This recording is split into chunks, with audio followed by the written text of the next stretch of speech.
Good evening. My name is Natalie Gochnour. I'm delighted to welcome you here virtually tonight to the Thomas S. Monson Center on South Temple in Salt Lake City, Utah. We are here tonight for the LDS Earth Stewardship Fall Forum. It's a time when we can take a break from the workaday world and really stop and reflect about the beauty and majesty of Mother Earth and honor our Creator by examining the principles of Earth stewardship. I'm really excited about tonight's discussion. We will hear first from Sister Sharon Eubank. Sharon is the first counselor in the General Presidency of the Relief Society of the Church of Jesus Christ of Latter-day Saints. After Sister Eubank, we will hear from Sister Kira Smiley. Kira works professionally in ocean health and sustainability. Sister Eubank, thanks for joining us tonight. I'm going to turn the time over to you. I'm so glad to be with you tonight. When we met a year ago, we talked about what Zion has to do with LDS Earth Stewardship, or the stewardship of the earth.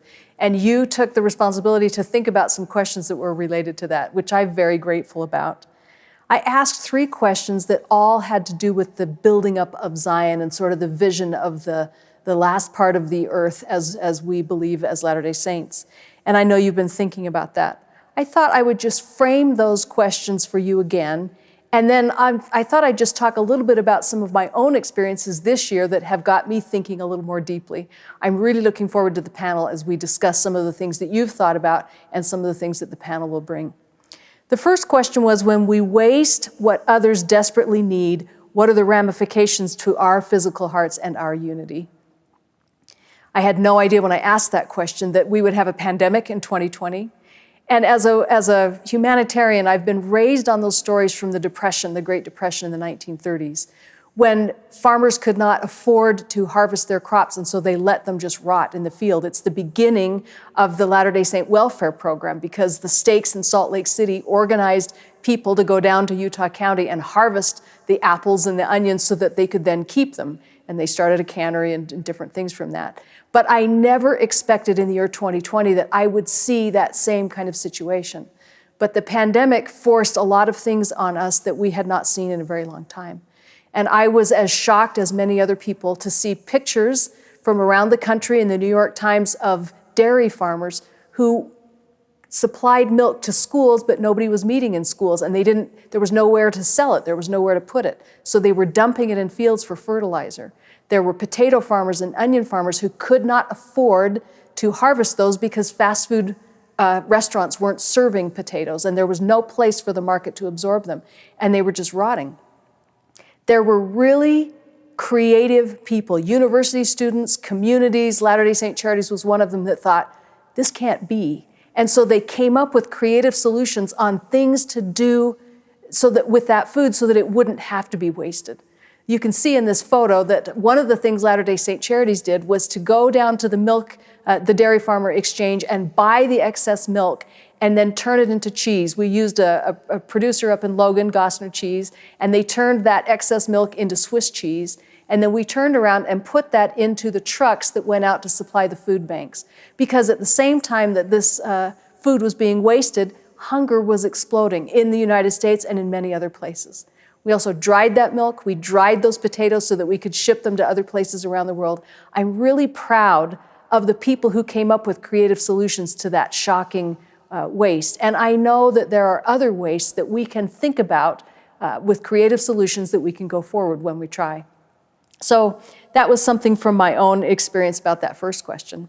The second question, when we look at our own creations or the creations that we're a part of, how do we feel? And how do we feel being in God's creations? And what does that experience like for us? Probably like a lot of people in the middle of the pandemic, I was working from home and I felt a lot of anxiety. You're reading scary news. There's a lot of reports coming in from different places around the world. And one of the things I started to do in April, when it was one of the most anxious times, was I went to a garden center along with my neighbor, and we built garden boxes, which we had never done before. I've lived in that house for 13 years and never had any kind of a garden, but this was the year. And I have a black thumb. I have killed multiple things, and I'm very sorry about it. But I thought, I'm going to try this year. So she and I hefted up these big 50-pound bags of dirt, and I thought, well, I'm going to plant strawberries. So I went to the local nursery, I got those strawberries, and you can see in these photos that I put them in. You have never seen a prouder mother than when that first strawberry blossom came. I was out staring at it in the middle of the night, looking at it during the day, and when the strawberries started to come, I felt as if I had created the earth in 7 days. It was just so amazing. I mean, you can tell because I've taken these photographs to show you, to see them start to get ripe and then to ripen. I have to tell you that I calculated the perfect moment to pick them so they would be at their ultimate ripeness. And when I went out for my first 5 strawberries, the birds had gotten them that morning. I had missed them. So then I had to go get some kind of netting to put over them so that the birds and I could share. And at the very end of this year, it became a sanctuary for me where that garden was. I actually wrote my conference talk that I gave in October out there in the middle of that. And it became a place for me to feel how I relate to creation and also to feel the Creator in the smallest miracle of a ripening strawberry. When I think about how it felt for me to grow my own strawberries and then to see the work and the effort that goes into just a basket of strawberries that are at the store, I would never, ever be able to waste one of those again because of my experience this summer. So I feel the Creator in His creations in a very visceral way because of my own experience. And I hope you've had some experience this year as well. The third question is a very relevant question to the 21st century where we live. I wanted to ask, how can we frame the discussion so that we stop having the same unsuccessful conversation between people who believe in protecting the earth and people who believe in protecting business, and that false narrative that goes back and forth? That's so unproductive, and it's also false. And I am really looking forward to some of the comments that the panel would make about this. And then the question I asked was, how can our hearts swell wide as eternity so that we stop having that unproductive conversation? One of the things that I hope, and it's a challenge I'm throwing out to you, is we need to laugh more about earth stewardship. It is a serious subject, but we have sometimes approached it in such a way that it becomes so self-serious. And I think there's real benefit. I challenge, if we could get a stand-up comedian to talk about earth stewardship, I would love that. Because people need to respond in a different way. We cannot continue to approach it in the same way that we have. And I'm looking forward to the discussion today. We want to appeal to new audiences. And one of the things that happened to me this year was meeting Kira Smiley, who you're going to hear from later on in the program. She came to visit me in my office, and when I heard about her studies and the work that she's doing with ocean conservation, I recognized this is the future of this discussion. Kira is 2 generations away from me, and she's a young person who has her credentials, who has her work experience, and is practically looking at real solutions. And I'm very invested in what will happen for people who are in their teens or their 20s, because this is really their conversation, and we need to engage with them, but we can approach things in a different way, and I think Kira will talk some about that. I thought I would just close tonight with an encouragement. I had such a great experience with the scriptures and the hymns and the discussion that we had last year that I wanted to quote from Doctrine and Covenants 104. This is the doctrinal foundation that LDS Earth Stewardship is based on. And maybe it's something that I can leave all of us with before the panel begins. It says in verses 13 through 18, "For it's expedient that I, the Lord, should make every man accountable as a steward over earthly blessings, which I have made and prepared for my creatures. I, the Lord, stretched out the heavens and built the earth, my very handiwork, and all things therein are mine. And it is my purpose to provide for my saints, for all things are mine, but it must be done in mine own way. And behold, this is the way that I, the Lord, have decreed to provide for my saints, that the poor shall be exalted in that the rich are made low. For the earth is full, and there is enough and to spare. Yea, I prepared all things, and have given unto the children of men to be agents unto themselves. Therefore, if any person shall take of the abundance which I have made, and impart not his portion, according to the law of my gospel, unto the poor and needy, he shall with the wicked lift up his eyes in hell, being in torment." I don't always exactly know what to do, but I'm committed to change my actions to be more in line with this doctrine that I believe with all my heart. And I'm excited to be here with you today and for this great discussion. Thank you very much. Thank you, Sister Eubank. I'd now like to introduce Kira Smiley. She joins us remotely from Europe. Kira is a program manager with a company that's called Tidal at Company X. Their mission is to improve ocean health and to feed humanity sustainably. Kira serves as her ward's environmental stewardship specialist, and she has a BS and master's degree from Stanford University. Kira, thank you for joining us tonight. Thank you so much for that introduction. I feel really privileged to have the opportunity to join Sister Eubank and all of you here today to share some remarks. Throughout my schooling and career thus far, I've had the opportunity to work on food systems and environmental challenges across the world. In my ward, as you mentioned, I serve as the ward environmental stewardship specialist for the past 2 years. And since my first Young Women's Project in establishing a recycling program at our stake center, I've spent over a decade learning what it means to be a Latter-day Saint and an environmental steward. And it wasn't until very recently that I actually learned about this organization, but I'm thrilled to have discovered it. Throughout my experiences working on environment and food systems related challenges, 2 experiences have really stuck out to me in particular. Diving in the middle of the Atlantic Ocean during the 2019 Ocean Plastics Leadership Conference, everything was beautiful and blue around me until I started finding tiny bits of microplastics, plastic jugs and plastic with marine animal bite marks, and even a toilet seat. On a Bermudan beach, we discovered a year's worth of plastic washed up on shore from across the globe, which solidified for me that the Earth is part of an intricate and connected system, and everything we do has an impact. In southern Patagonia, I spoke with several fishermen who recounted how their fishing spots had dried up from overfishing and that they were running out of places to go next. This conversation reminded me of the Lord's teachings in Doctrine and Covenants 59. In order to have a continuous food source, natural resources must be used with judgment, not to excess, neither by extortion. I really believe that the earth needs our wise stewardship today more than ever before. As members of the Church of Jesus Christ of Latter-day Saints, we learn through our doctrine that the Lord has commanded us to do so.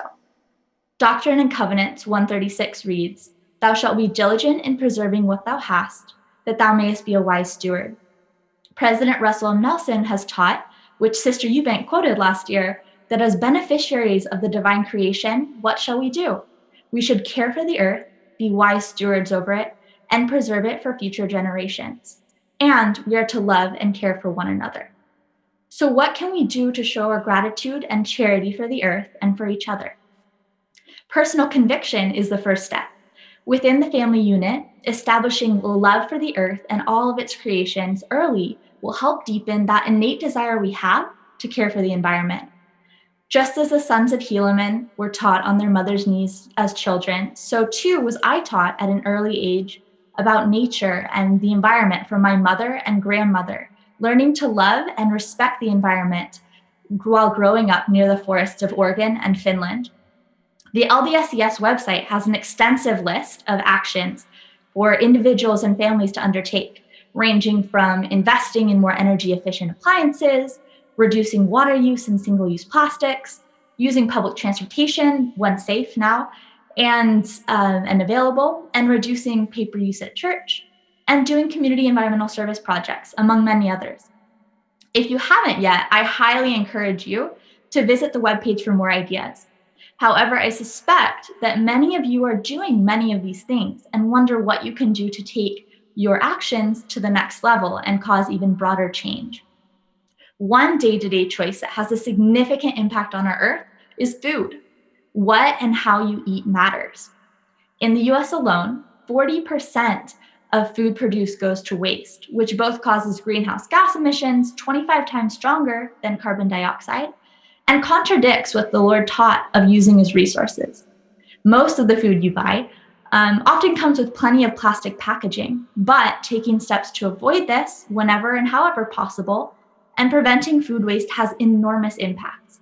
This could include sharing extra food with neighbors in need or food banks, consider home food and home composting food scraps, prepping your meals each week to avoid last-minute purchases that often have more plastic, choosing to not overbuy, taking a picture of your pantry and fridge before going shopping to recall what you already have, choosing to buy ugly or misshapen vegetables, which are often thrown out but taste just the same, and cooking in batches and freezing leftovers, which you have to remember to actually eat. There are so many different options, and you can get creative with it as well. In addition, we've all been in Sunday school lessons where this section has been glossed over, but the word of wisdom does teach us to eat meat sparingly. Designing your meals to be more plant-focused by eliminating or reducing meat from most meals and moving it from a main course to an accent or garnish in several or all meals has enormous implications across several different areas.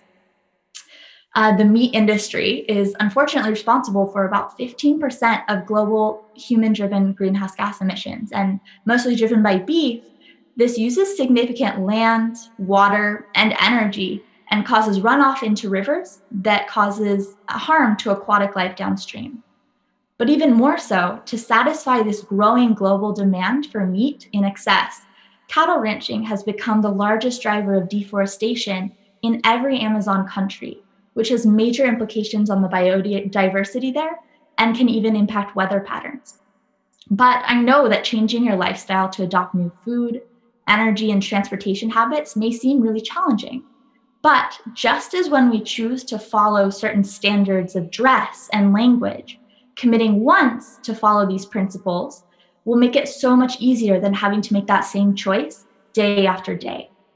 I led a class at a local college where we helped students to redesign their lifestyles to be more sustainable.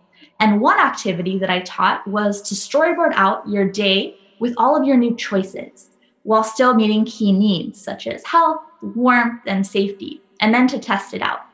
If you slip up, it's important not to give up. Changing your lifestyle is all about iteration and designing ways to make it easier to make the choices you want to make.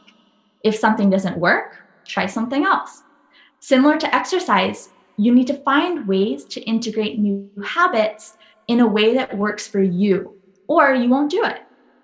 Our actions over time will have a major impact, but you can exponentially increase the ripple effect of your actions by setting an example and encouraging your friends and your neighbors with love to do the same.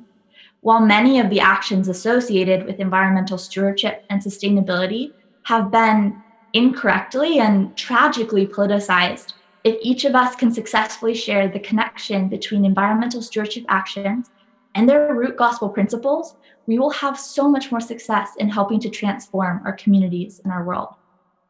The prophet Joseph Smith stated that he taught correct principles and the saints governed themselves accordingly.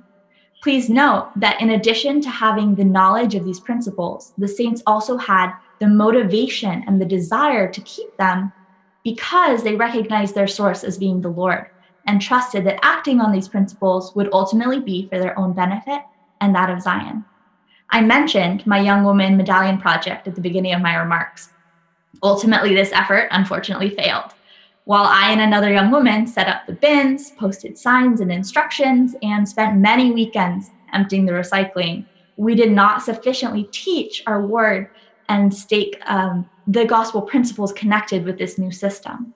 And in doing so, lost an opportunity to help instill that internal motivation to act.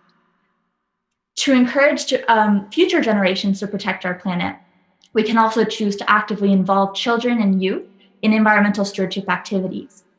As the ward environmental stewardship specialist in my ward, I've organized a native shrubbery activity, planting these with a local environmental nonprofit. I've worked with the activities committee to set up and design zero waste potluck events, and worked with members to establish recycling and composting within the ward, and led firesides teaching how environmental stewardship is related to gospel principles. These are just a few ideas of what you can do to help engage your ward community as well as your neighborhood. Remember that teaching the why behind the gospel principles of earth stewardship is equally, if not more important than teaching the what. in order to promote longevity in action and prevent positive changes from disappearing as soon as we stop actively managing them. As Elder Boyd K. Packer taught, true doctrine, understood, changes attitudes and behavior. Finally, remember that your environmental stewardship and daily choices have ripple effects across the planet. So we must think holistically with what is referred to as a systems mindset. The majority of those who suffer from the impacts of intensifying and destructive weather phenomena occurring more and more frequently are often composed of the very families who live in regions of the world lacking the resources and physical and economic buffers to cope with many of these impacts the same way you or I might. Many of our brothers and sisters in the gospel live in many of these areas. Without feeling the effects so strongly, it's easy to avoid feeling a strong connection to these impacts or to fail to take action to mitigate them. But we can choose to donate to establish trustworthy organizations working on the issues. And when we think at a systems level and exercise charity, we're more likely to choose to be wise stewards of our environment, our energy use, our waste practices, our transportation and eating habits, because we understand that they have worldwide implications. I am deeply moved whenever I reflect on the deep trust our Heavenly Father has bestowed upon us as stewards of His magnificent creations. Being a good steward shows gratitude for everything we have and will unlock blessings for you, your community, and the people worldwide for generations to come. Each of us is a lever for change. And I believe strongly that we have the power to set a good example and to guide others to gain that same desire to take steps to be effective stewards of our planet. Thank you again so much for the invitation to join you today and for the opportunity to share some thoughts. And I encourage you to reach out if you have any questions or thoughts. I say these things in the name of Jesus Christ. Amen. Thank you, Kira. It's now time for what I'm going to call a fireside chat. And in addition to Sister Eubank and Kira, I'm going to bring two others into the conversation. Happy to welcome Shannon Ellsworth. Shannon is a member of the Provo City Council, and she's vice chair of the board with LDS Earth Stewardship. Welcome, Shannon. I'd also like to welcome Chip Oscarson. Chip teaches literature and film at Brigham Young University and directs BYU's Scandinavian program. Welcome, Chip. Thanks. We are here tonight at the Thomas S. Monson Center in Salt Lake City on South Temple Street. But in 2019, LDS Earth Stewardship was at the White Chapel on Utah's Capitol Hill, and Sister Eubank addressed us there and left us with 3 questions and invited us to engage with her. So tonight, during this fireside chat, we're going to unpack these questions and talk about what we learn as fellow panelists, but also some of the comments that came in from other people who listened to the speech, who had comments about it, and have engaged with us. So I'm going to just read these questions out loud, and then I'm going to turn to some of the panelists and reflect upon what was submitted to LDS Earth Stewardship and see what we learned from that. So here's the questions. Number 1, when we waste what others desperately need, what physically happens to unity and our hearts? Question number 2, why do we feel God in His creations? And what do others feel in our creations? And question number 3, what would move our hearts to swell as wide as eternity? Some pretty profound questions. And on question number 1, so when we waste what others desperately need, what physically happens to unity and our hearts? A gentleman named Ralph has submitted this comment. He said, when we waste resources others need, we hurt the overall community and diminish our own spirituality. Chip, I'm going to turn to you first. Do you feel like we diminish our own spirituality when we waste what others need? I think so. I think that it's a really important point. What's motivating this question, this idea that we're connected, our spirituality is connected to other people around us. And we can't expect that we can act in a way that doesn't have repercussions for people around us. And I think that when we understand the way that we're connected, when we understand the way that our actions can positively or negatively impact others that we don't know, that we don't see, that aren't in our immediate vicinity, that leads us to act in a different kind of way. And if the two great commandments are love of God and love of our neighbor, that these really come together in terms of how we use the physical creation that God has given us. It's a manifestation of His love, and how we use it, the way that we use it, has implications for how our attitudes towards other people. Kira, as I listened to your remarks, I felt like there was a lot of spirituality implicit in what you were sharing. Would you like to comment on what Ralph said, basically that when we waste resources others need, we not only hurt the community, but we hurt our own spirituality? Absolutely, and that hits me deeply. I think it was really profound, and I think it goes back to what I mentioned from Doctrine and Covenants 59, which does teach that we need to not use things in excess or by extortion. And in doing so, we're not just doing something that is sustainable, although it is, we're really heralding back to the core principles of charity, because we're thinking of our fellow humans, we're thinking of our brothers and sisters, and we're considering them and their needs so as to not do more than is needed or take more than is needed, to ensure that we can all participate and all benefit as much as we can equally from the resource that we have available on our planet. Sister Eubank, you started all this, so I'm going to come to you. But first, Shannon, do you want to add? This is just sort of an opening question about how when we waste resources, it impairs our spirituality. Yeah, I appreciate that sentiment. I think it's very true. And in 2020, we can see now better than ever how something in our community, in our country, or in our world can affect people on the other side of the world, right? And certainly our health is connected to people around us, and our social and environmental health affects people around us, as does our spirituality, as does the way that we use and conserve or utilize resources. Yeah. Sister Eubank, do you want to comment on this? Yes, since it's my question, I would love to. Let's do it. I really appreciate what Ralph said and then the comments that have been made. The Lord gave us two gifts. The first one was agency, which Chip referred to. And then the second thing is we are all connected to each other. We cannot survive spiritually or physically if we aren't as part of this same system. And we have to learn to use our agency to choose to say to other people, your success is as important as my own success. When we waste something that somebody else desperately needs, it's as if we are saying to them, I care nothing about you. I don't care at all about you, because the system that combines us, I'm breaking it. I'm cutting that string that connects you and me. And so in order for us to keep that great commandment, those two great commandments that Chip talked about, to love God and to love each other, we cannot waste what other people need. Now, in a modern life, it's really hard not to waste things. We are set up, for this disposable society, and Kira talked a lot about that. But the ways that we can minimize the waste so that other people might thrive, I think, is the measure of our humanity. Thank you. I love that Sister Eubank asked us to engage and to be a part of this conversation. Becky wrote in, disparity makes the experiences of God's children poignantly different from each other.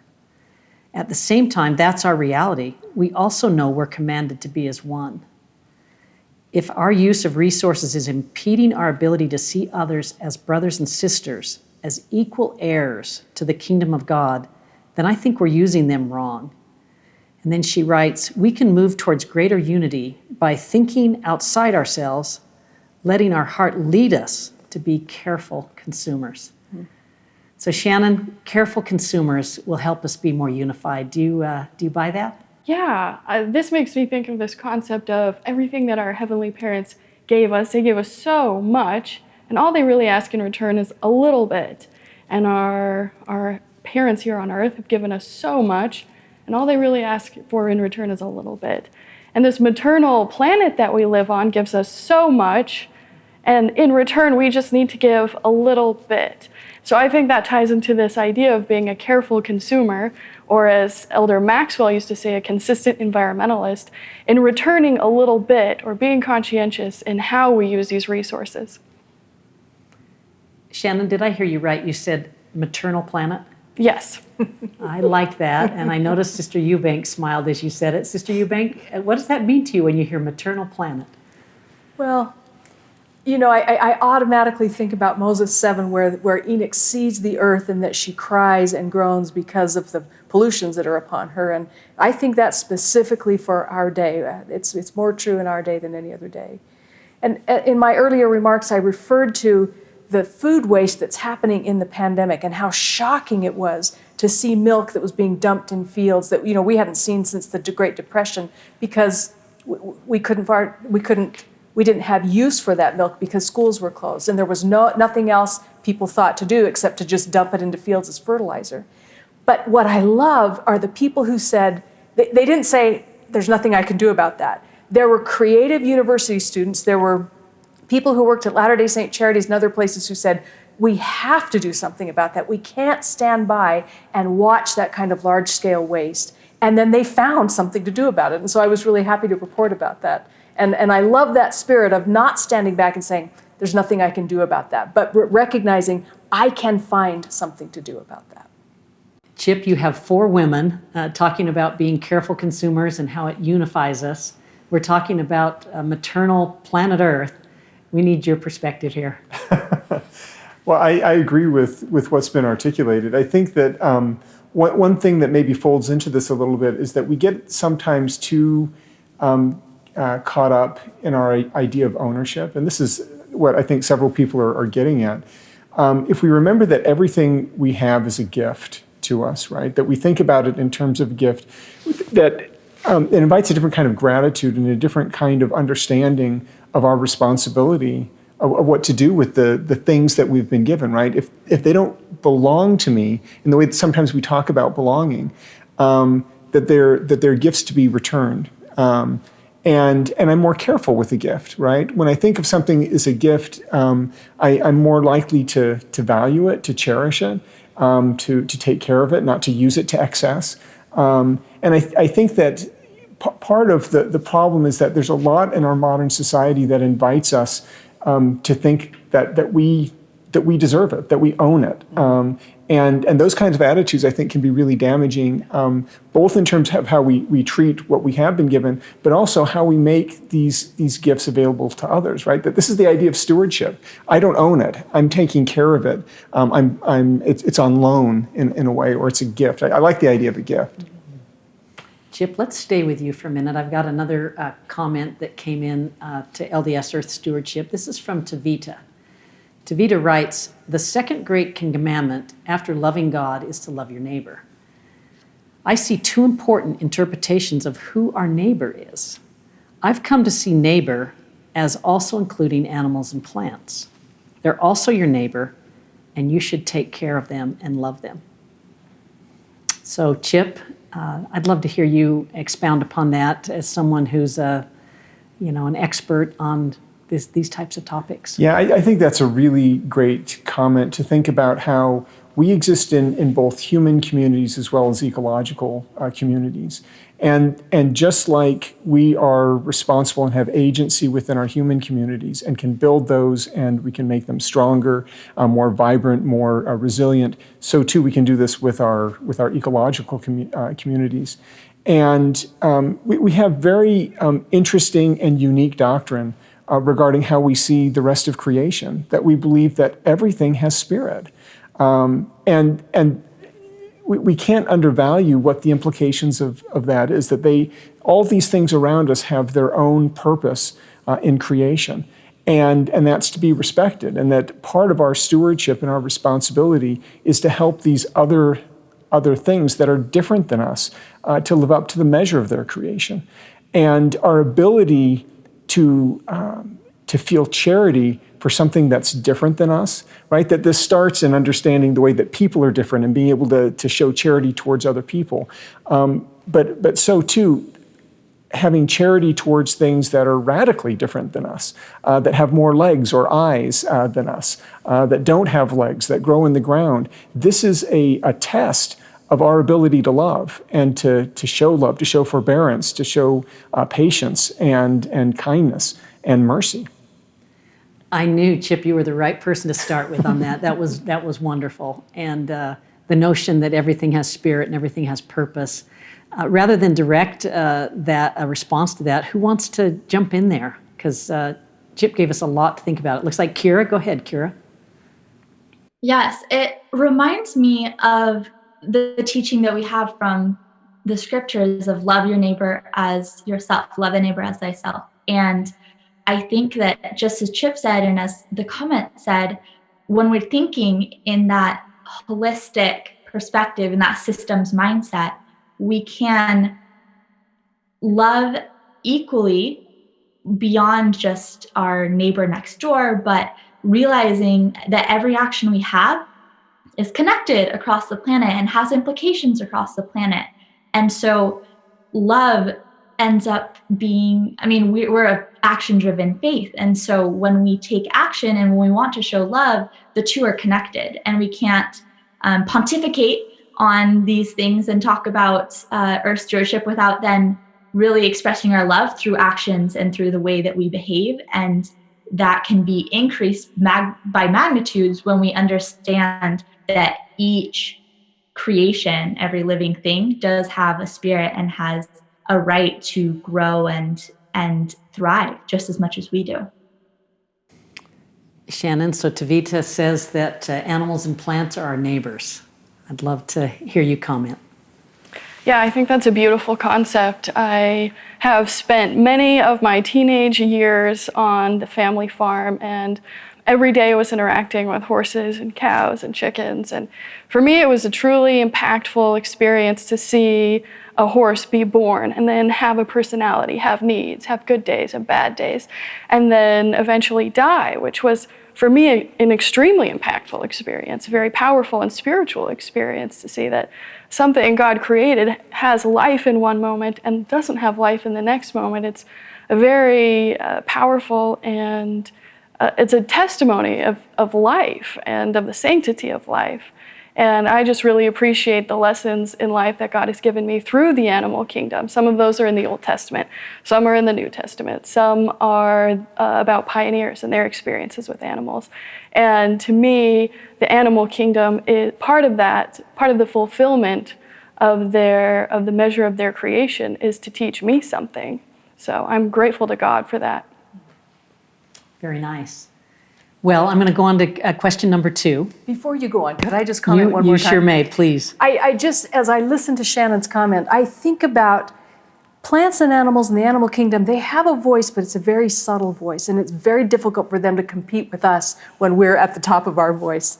But for temple-going people the way we are, when we attend the temple and we go through that creation experience that we go through every single time, that is when they get their day. And the Lord gives them their due in those days so that we, sitting in that audience, participating in that temple ceremony, would revel in who they are and their part in the interconnectedness with us. And for me, that's part of the joy and the beauty of being a temple-going woman. Thank you, Sister Eubank. All right, so question number 2. Here's what it is. Why do we feel God in His creations? And what do others feel in our own creations? So this is really a creation question. And a woman named Jen Lee writes, primary songs such as My Heavenly Father Loves Me teach an answer to this question. Whenever we pay attention to the living things around us and simply step into nature and take heed, we cannot help but feel divine energy. So I thought that was a pretty insightful way to capture this divine energy that we get from our Heavenly Father's creations. Shannon, let's go to you first. You feel a divine energy when you're in nature? I do. That's where my testimony has grown and has been nurtured. It's where I have an ability to commune with God seemingly without cloud cover, right? There's just a more direct line, a less polluted line to God. And I think part of that comes from what we learn in the Book of Mormon, where God's creations are truly a testament to Jesus Christ. And as a people, we value those testimonies of Jesus Christ. We value the missionaries and the missionary program because of the testimonies that they bring to our lives. We value the Book of Mormon because of the testament that it is in our lives. And we value these natural spaces and these opportunities to be outdoors and see these small, tiny, minuscule, microscopic testimonies of Jesus Christ, as well as these landscape scale testimonies of Jesus Christ. And certainly there's a unique connection with God when we're in nature. Chip, as someone who teaches literature and I would guess a lot of environmental literature, do you see this in your students that when they read and confront nature that they capture or feel that divine energy? Oh, absolutely. And when I teach literature about the environment, one of the important things I like to do is invite my students to go outside, right, and to experience it, and to underscore to them as well that the experience of God's creations is not, and I teach at BYU, so I can put it in those terms, right? The experience of God's creations, you don't have to be in a national park, right? That you don't have to find some secluded place without people, because people are nature too. And that God has, what was created for us, I love the way it's articulated in the book of Moses, in the 3rd chapter, where everything is created spiritually, and God is explaining this, and in this vision to Moses, and he's talking specifically about trees. And the way that trees are introduced is that they're created first spiritually before they're created physically, right?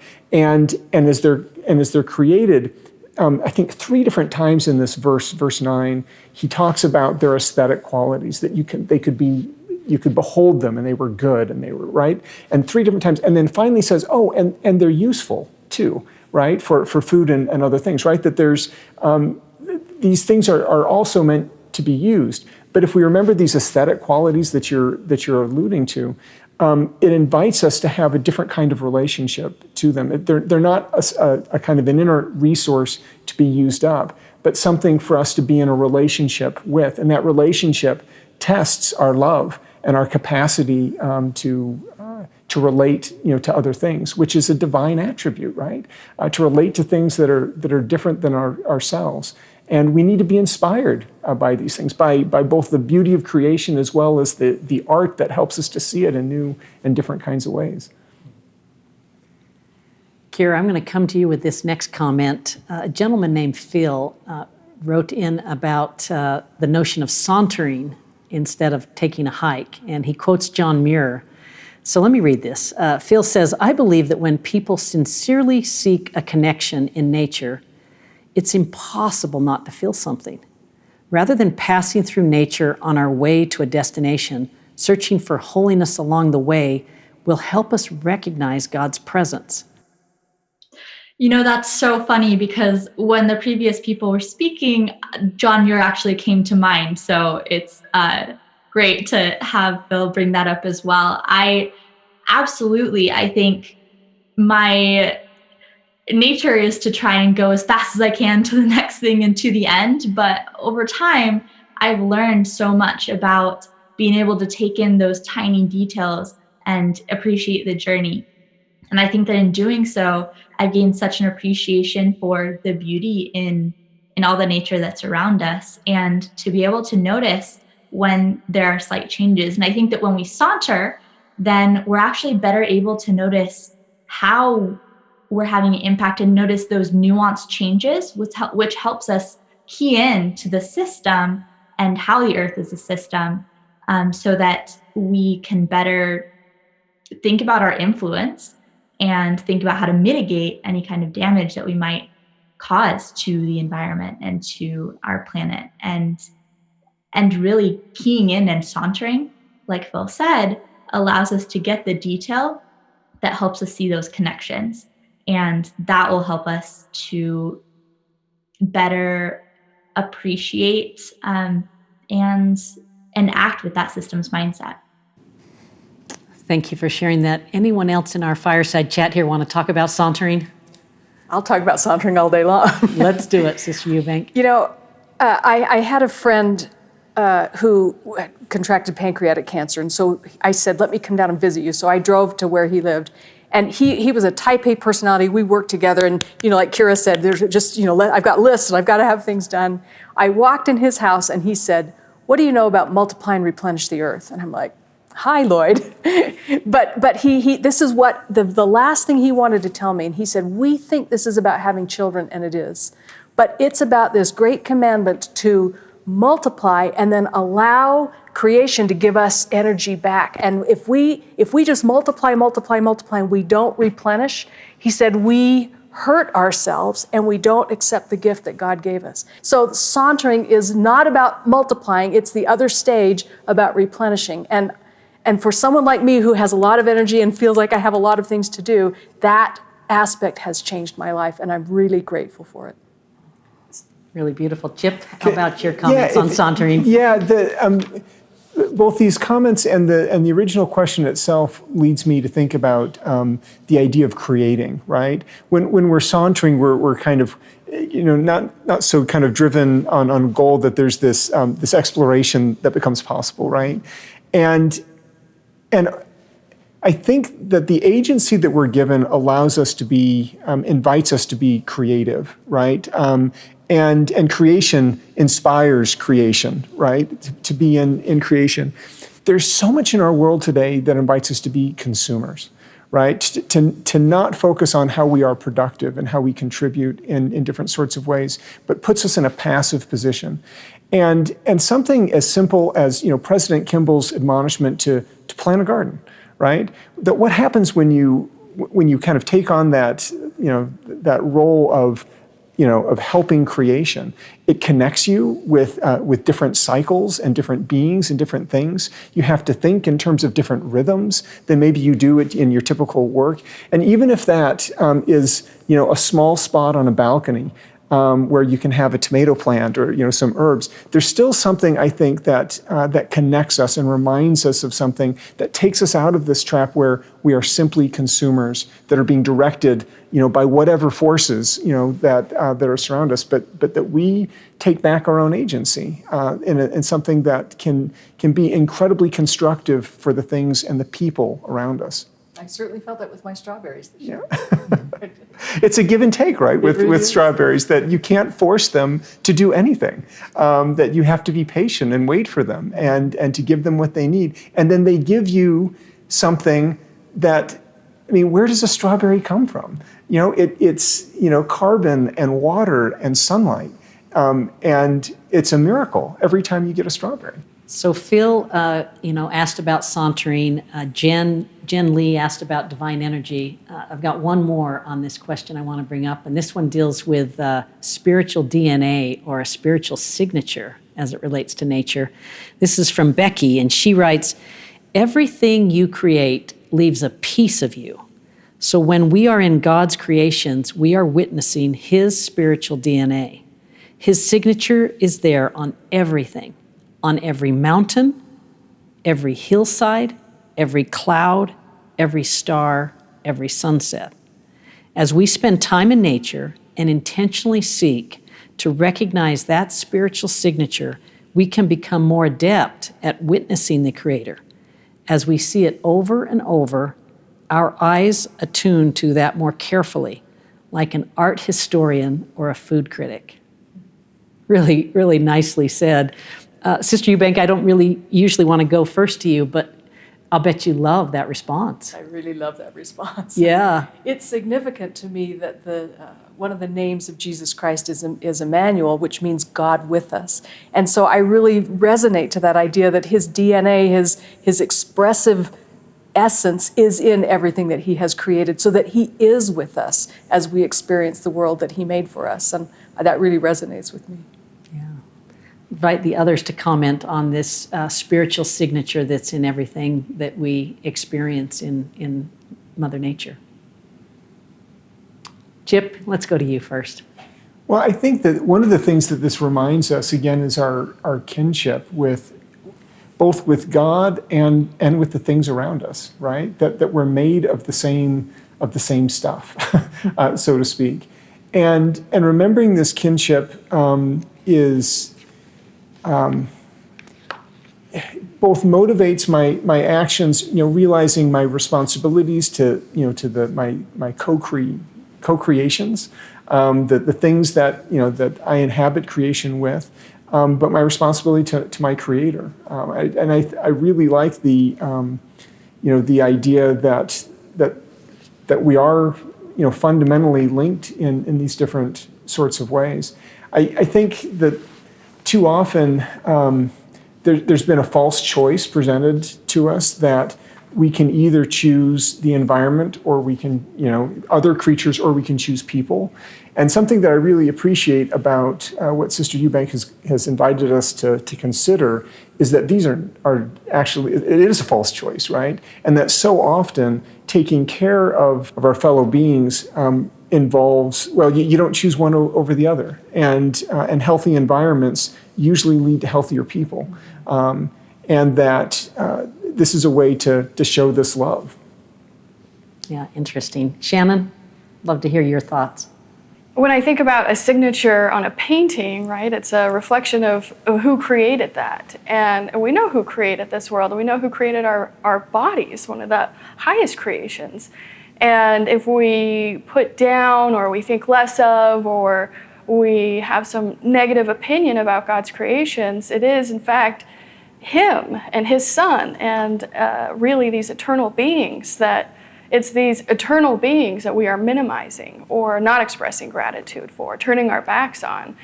And I love what Paul Cox said, if we love the painter, don't slash the painting. And indeed, we are part of that painting, and our bodies are something that we should not put down, that we should not commiserate over. We are made in the image of divine gods. Kira, we'll let you finish this one off. And again, this notion that the Creator leaves His DNA on everything. And so when we are in nature, we're getting a piece of that spiritual signature. Yes, thank you. I recall a few years back when I was working on environment energy issues in Japan. I remember summiting Mount Fuji at about 4 a.m. with people from all across the world, from all different nations, and seeing the sunrise together. And I remember distinctly feeling as I looked around and sort of shared the view with everyone that God is here. And I think that's so true when we are in nature, but also our environment is where we work, we eat, and we play. And so even outside your front door or through the window, or as we mentioned, a strawberry plant, the spiritual DNA, I think, is so present. And once we start recognizing it, you can't stop seeing it everywhere. It is everywhere. And I think that just as there's a spiritual DNA that God leaves on every creation, we also similarly, as humans with a capacity and with agency and a capacity to create, we also leave our footprint or our fingerprint on our world. And we've been referred to, this geologic age has been referred to as the Anthropocene, which is this period during which human activity has been this dominant influence on the climate and the environment, a full different geologic era. And I think that speaks large amounts to how much influence we have on our planet. And so we want to think, in addition to recognizing the spiritual DNA in the footprints and fingerprints across the world and creations, we want to think about what our legacy and what our fingerprints and imprints on our planet will be too. And if we think about that, I think that we'll be so much more conscientious and willing to take the actions necessary to create things that are beautiful and preserve things that are beautiful. Thank you, Kira. Okay, we're going to move to the question number 3. And the way Sister Eubank phrased this is she said, what would move our hearts to swell as wide as eternity? What would move our hearts to swell as wide as eternity?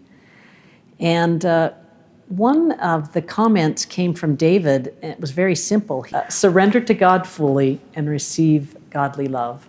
It's a beautiful way to phrase it. We've heard of godly sorrow, What do you think of, Chip, when you think of godly love? Well, it makes me think of the way that I understand and I feel love is first and foremost through my relationships with other people here on earth, right? And so I think about the fact that our Heavenly Father has chosen that particular title. It makes me think of my earthly father and my earthly mother, and the way that they showed love to me. That love is something that is offered up without any expectation of a return, and from I'm lucky enough to have those relationships that I can draw strength from, and I know that not everyone is able to benefit from those kinds of loving relationships with parents that can set this kind of example. But it's not hard for me to be able to understand then the kinds of gifts that I experience, that are part of this creation as coming from a loving heavenly parents, loving Heavenly Father that would understand my needs and gives so much to me freely. But I think that this comment that David's made is really insightful. You have to open yourself up to it. You don't have to view the world that way. And in a lot of ways, it's a choice. It's a choice to open ourselves up to let that love flood in. And in the same way that two people can look at the same view over a beautiful valley, and one can see the beauty and grandeur of God's creation, and the other can see real estate waiting to be developed, or resources waiting to be exploited in one way or the other. This is a choice, and that we have more agency over how we see these things, I think, than we realize. And so it involves opening ourselves up to God's love, to be able to see His gifts in a different kind of way. Thank you. One of the reasons I asked this question the way I did was because of that false narrative that you talked about, that people are either scolding people of you should be different, or people are saying, don't tell me what to do, I can do whatever I want. And that false binary between those two poles is just it's so wrong, and it doesn't have to be that way because, as you said, it's a choice. And so what could we do to change that conversation so that we don't just ping between those two viewpoints over and over again? Well, I had an interesting interaction with a student once who in class we were having a similar kind of discussion, and he was a very diehard, I would almost say militant composter. He really liked composting. I mean, environmental questions were very dear to him, and he took them very seriously and passionately. And we were having this kind of discussion, and he had a real aha moment. And this moment that he said kind of out loud to the class, he goes, oh, I think I understand my problem. Sometimes I love dirt more than people. And it was very insightful on his part, because that was exactly right. His impatience with other people and trying to control the behavior of other people came because he was so kind of fixated on something that was good, right? I mean, recycling, reusing, not wasting, these are all good principles. But if we let that obscure the love we have for our fellow men, then we've only seen part of the picture, and we haven't seen the full and the grand plan, right? That these things don't have to be at odds with each other, but we have to constantly remind ourselves of our responsibility to other people, and that it's love that's at the heart of it all. I love that. So what would move our hearts to swell as wide as eternity? In a lot of the comments that came into LDS Earth Stewardship, they did reference love. They referenced empathy, a lot of these things. One woman wrote, I believe the first step is hearing each other's unique stories. This will both open our eyes to the differences and help us look past them so we can focus on common ground. So maybe this appeal to more unity. Kira, would you like to comment on that? Yes, I think that within the US at least, there's been this concept of what, or the stereotype of what an environmentalist looks like or is or does. And I think that it's high time to expand beyond that and to take into account the personal experiences of every person from diverse circumstances and experiences and their experience with the environment. Because there is no one definition of an environmentalist, just like there's no one definition of what a member of the Church of Jesus Christ of Latter-day Saints looks like. And I think that being able to listen to those unique experiences allows us to expand our concept, our preconceived notion about what someone must look like to be an earth steward, and to really take into account nuanced and unique perspectives from people who might have very, very different backgrounds and very different experiences than you or I. And I think that comes back from swelling in your heart and to being a good steward. It comes back to a quote that I recall President Nelson said, or in an address, which was that true disciples of Christ would be consistent environmentalists and would care both for maintaining the spiritual health of a marriage and also preserving a rainforest, caring about preserving the nutrient capacity of a family, and also providing a healthy supply of air and water. And I think being able to tie that together and relate the charity and having your heart swell from loving one another to also being able to take into account all those experiences and apply them to how we treat the earth around us, I think that just ties together really, really beautifully. I like that. So as we talk about what would move our hearts to, swell as wide as eternity, we heard from Tavita earlier, who I believe was Tongan. We had Kyle, who's from the Navajo culture, write in on this question. He said, in Navajo culture, caring for future generations is a core guiding principle. It's about making steady improvements for every succession of people that come after you. I really loved this connection between now and the future. Shannon, you and I are colleagues and have worked together. You're an expert in planning, and people who are in planning think about taking care of future generations. So I thought this would be a good one for you to start out for us. What would make your heart swell as wide as eternity? Kyle's making the point, it's really our connection about giving this earth in a better way to people that come after us. Sometimes there might be this idea that planning for the future, having concern for the future, is at odds with or precludes having faith. But I don't think that's necessarily true. I think that we can have faith while still being concerned for the future, while still planning for the future. And we see that today. I have faith and I take care of my body, but I also have health insurance, right? And we can see that through my pioneer ancestors who made plans to cross the plains. They had faith, but they took seeds with them. They took oxen, cows, and horses with them, right? They needed a plan for the future. And certainly they had faith, but that does not preclude having a plan or having concern for the future. And I think that exists today, especially in terms of these concerns that we have about resource utilization. We can have faith and we can still have concern for future generations. When God asks us to till and take care of the earth, it's not mutually exclusive. It's till and take care of the earth. So to me, that's what I think of when I think of planning, is that we are having concern for future generations and we want the best for them while having faith and acting on that faith. So if we pray for rain, we also work to conserve water. Kara, we're going to come to you, but the notion is that we are all, we have disparate realities here on the planet, and when we are careful consumers, that's one way that we can unify. I was going to just add to the comment that was added previously, which is to say that being careful consumers and having the charity for others to do so, that doesn't necessarily mean that it's easier. It doesn't necessarily mean that it's simple, especially as Sister Eubank or one of the speakers mentioned, our society is set up in a way for things to be disposable and to often cause waste. And so it does take that extra effort.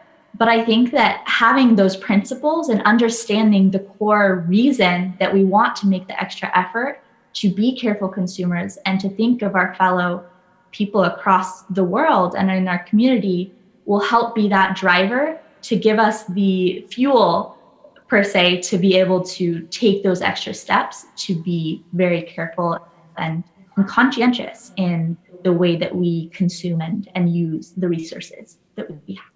So, Kira, we're talking about what would make our hearts swell as wide as eternity. And We've really had the point being that it's not just about what's here now, but what's here for, successive generations, kind of this intergenerational connection. So let's hear your thoughts. Thank you. I love that, and I think that it heralds back to this idea that our planet and ourselves were eternal.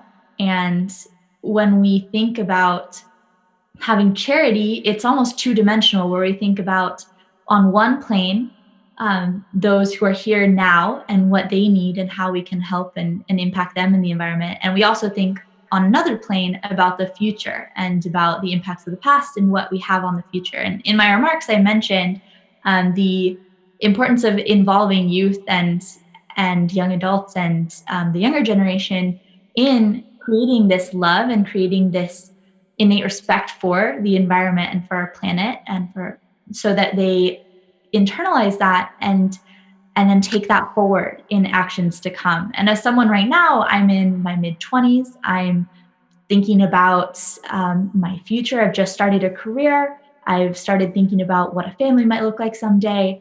And it is intimidating to think about the future and to see all the impacts that we're having on the planet. And so I think it's so important for us to think about what legacy we leave.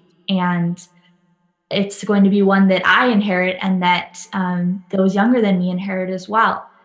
And in my work now, I think every single day about food security and food systems and sustainability. And part of that is being able to have a food source and being able to have systems that replenish, just like Sister Eubank said earlier, and that continue and continue on so that they can provide to us. And I work with fish often and fisheries. And once you use fish, or once you fish too many to a certain point, it becomes overfished. And that means that you can't replenish it any longer.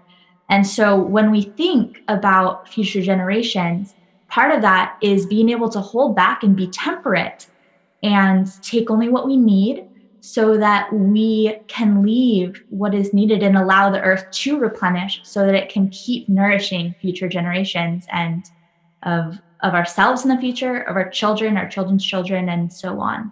So I think that it's one of the most critical aspects of being an earth steward. Chip, I know you had a comment from what Kira was saying. Yeah, I really appreciate these comments about, that so often we talk about the, kind of the geographical distribution of resources or inequitable distribution of resources. But there's not just this kind of geographic spread. There's also this temporal spread, right? That is, stretches from the past and into the future. And the fact that resources aren't distributed equally, that not everyone has the same access to the same kinds of things, seems to be part of the plan. It seems to be part of the challenge to our stewardship and our own spiritual growth to see that how do we manage this? And so the scripture that's in Doctrine and Covenants that says, the earth is full and there's enough and to spare, right? That there's enough resources on this planet. But there's a big but that's attached to that scripture, that if it's used in the Lord's way, right, which is that the rich are brought down and the poor are exalted, right, that we have to be willing not to be selfish with it, not to assume that because I have these things here now, that they're for me to consume, that they're only for me, and they're not for people that are other places. They're not for people in other times even, right? That kind of in these future generations. And I think that we within the LDS tradition have unique perspectives about the way generations are connected. And that this is something that we need to think more about how not only are we good neighbors, loving our fellow men who live in disparate parts of the globe that we might never see them, that we might never meet them, but also that this applies to future generations that I'm never going to meet either, that I also need to have in my mind and in my part of my love and my loving capacity. You'd turn your hearts to the fathers and they would turn their hearts to you. Exactly. I like that. Exactly. Well, thank you. Chip. Thank you, panelists. This has been very insightful. I've learned a lot and feel enriched by the commentary. I want to invite, just as a way to end this, each of you to share some advice. And, the mission of LDS Earth Stewardship is to honor the Creator by living and testifying of gospel principles of Earth stewardship. So we'll let Sister Eubank end this advice, but we'll go to Kira first, overseas. And Kira, just ask you, what advice would you give to viewers on what we can do right now to improve Earth stewardship? Kira? I think that many of us are doing everything we can to be good stewards right now with what we know. And I think the next step and the biggest action you can take to have an exponential impact is to help share the core principles of Earth stewardship and sustainability to your friends and neighbors, to take back an issue or this challenge to its core and remove so much of the connotations or the associations that have come from the world and that have been incorrectly added to this topic of being an Earth steward, and to herald back to the core of love, of loving your neighbor, of loving the creation and each individual plant and animal. And if we can do that and we can share that messaging and be powerful communicators of the core principles and what they mean for our actions, then I think we'll help drive so much more change and so much more change towards spirituality as well.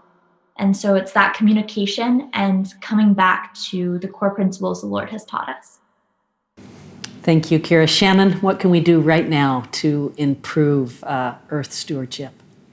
I think one of the best things we can do is to live what we already know, right? We already know about the word of wisdom, or if you've been through the scouting program, you know to leave no trace. Or if you are like my grandparents and you lived through the Great Depression, you know that you can conserve energy by line drying your clothes, or like my grandma, reusing plastic baggies or reusing plastic containers. So live what you know. And I think that will make each of us and each of our communities and our world incrementally better. Thank you, Shannon. Chip, what can we do now to improve Earth stewardship? I think one of the important things that we can do is educate ourselves and learn about how we're connected to each other and to other things, right? To understand how the choices I make impact others, and to be more conscious and deliberate, and to let that motivate my love. And as I understand better about the way that I am connected to other people and other things, to share that with others in a loving way, right? Not this kind of unrighteous dominion trying to control the actions of others, but to lovingly encourage each other, our political leaders, our families, our friends, to do better, right? To show this love better to each other. And I think that as we do that, that we'll get both healthier environments and healthier communities too. Thank you, Chip. Sister Eubank, I'm going to give you the last word. Well, when I came to LDS Earth Stewardship a year ago in October, we had such a fascinating discussion, and it isn't very often in my career that I'll offer to come back a second time to the same group. We were in the White Chapel, and at the very end, I asked people, I said, let's just sing the song, Guide Us, O Thou Great Jehovah. And the people there, the balcony was full, and they just raised the roof just spontaneously, singing, open Jesus, Zion's fountains, let her greatest riches come. And it really moved me. And so I offered to come back if they would consider these 3 questions, and I would come back in a year. And I didn't know if anybody would take that up, but you did. There were so many thoughtful submissions of the people that Natalie used and others too. And to share the time with this panel, to be able to discuss something like this is really, really energizing to me, that you took it so seriously and moved forward with it to something greater. If I had any encouragement, it's what I've learned from you today, and it would be help us understand our doctrine, the great love for the earth is in our Latter-day Saint doctrine, and then make our actions match that beautiful doctrine and encourage others, not in a scolding way or an impassioned way or an obsessive way, but as has been said here tonight, in a loving, kind, humorous way, whatever works for you, but help each other and help us all be better connected. And I'm grateful that you took it so seriously and that you invited me back, and I've enjoyed my time here today. Thank you. Thank you, Sister Eubank. Thank you, panelists. I want to thank LDS Earth Stewardship for hosting this 2020 Fall Forum, and may God bless us all.